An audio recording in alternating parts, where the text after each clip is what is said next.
बिस्मिल्लाहिर्रहमानिर्रहीम। यो मलगरे दे आगा दा तपोस ओकचे अक्सर पर रेडियो बांडेम इश्तेहार राजी शायद पर टीवी बांडेम सोशल मीडिया प्लेटफॉर्म्स बांडेम दायो इश्तेहार चलेगी छे कुरानदाजे बांडे उम्र ओके मसलन 1000 कसानी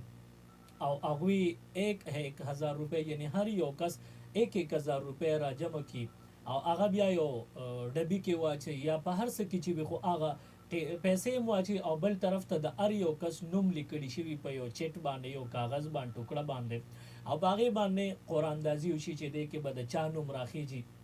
आगा ब पदे बांधे उम्रे ललीगु और आना जाना और अल्तदा अखराजात चे सोने दी दल तो वापस राशि तर द खैरात पूरे दगा अखराजात बम पकी अदा कीगी नो दा कुरानदाजी सिंगला नो पदे की यो सो खबरी दी का आगा मद्दे नजर ओसातिलिशी بیا جایز ده او که هغه خبره او هغه شرطونه او هغه اصول مد نظر اون ساتلی شي نو بیا دغه قراندازي او په دغه قراندازي عمره لتل دا ناجایز حرام او ګناه ده. یو څو خبره تاسو ته په دغه عنوان باندې کوم. مسله دا چې مثلا 1000 افراد دي او هغه هر یو کس 1000 روپے را جمع کړي او ورسره خپل نوم په یو ورکوټي کاغذ باندې لیکلی دی او هغوی وایي چې مونږ د 1000 کسانو یو کمیټي ده او مونږ به دغه 1000 کسان قسط وباسو نو چې یو کس نوم پکې راوخته نو هغه به عمرې له لاړ شي.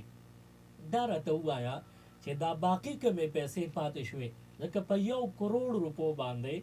یوه عمره نه بلکې دا خو ډېر زیات قیمت دی نو په دې نورو پیسو به څه کوي. دا چې چا قراندازي کوله دا به د هغه شي هغه دپاره حرام دی دا ناجایز دي.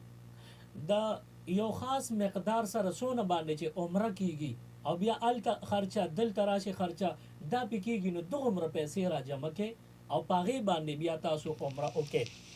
نو دا بیا جایز دي. او که فرض که دا پیسې تاسو زیاتې را جمع کړئ نو دغه زیاتې پیسې چې د چا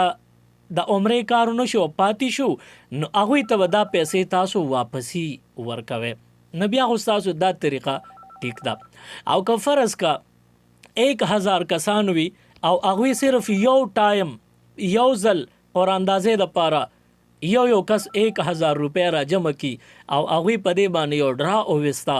ټکټونه ووتل په هغې کې د یو کس قراندازۍ کې نوم راغی هغه خو عمرې له لاړ نورې پیسې چې کم ایډمن و هغه واغېستې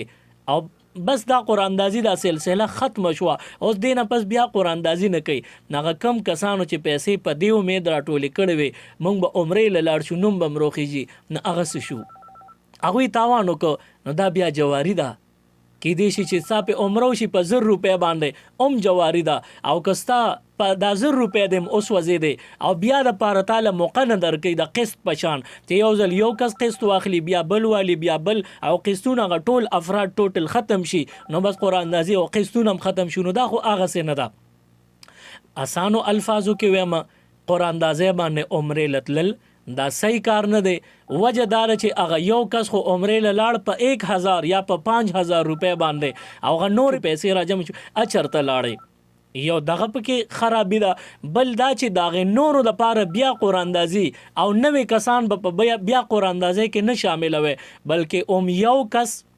چې په دې کې اول او ابا اوسم وي نوې کس به په دې کې نه داخلوي همغه زاړه په زاړه کسان قراندازۍ کې شریک وو هغوی او کله چې اخري قسم نوم ختم شو هغه هم عمره وکړه نو بس بیا خو جیز دي خو بیا هم د دې خبرې خیال ساتي یعنی دې کې ډېرې خرابې دي د دې خبرې به خیال ساتي چې د قسطونو په شان څومره پیسې راووتې هغه به یو کس له ورکې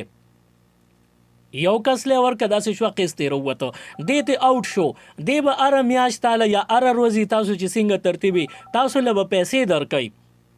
دې به دا نه وایي چې به زما پکې قسط ما واخیستو زه ترې ووتم نه دا قسط دی نو بیا جایز دی. که قراندازۍ نوم دې ورکړی نو د قراندازۍ هسې سلوک ورسره کې دا ناجایز دی دې نه ځان وساته دا حرام دی او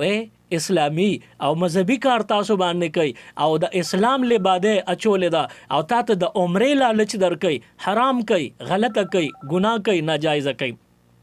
دې کې زمونږ بعضې علما هم مخې ته راغلي وي او بعضې عالمانو به هم سپورټ کړي چې او دا قرآن اندازي د دې کې شرکت وکړي. نو زه نیم خبر چې داسې څه اصول دي چې د هغې په وجه باندې هغه علما دا جایز ګڼي. شاید چې زه په غلطه یم نو زما اصلاح به وکړي او که هغوی معمولي مسټیک تی کېږي خطا تی کېږي نو انسان دی خامخا ایرتی کېږي غلطي تی کېږي نو په دې باندې نظر ثاني پکار ده.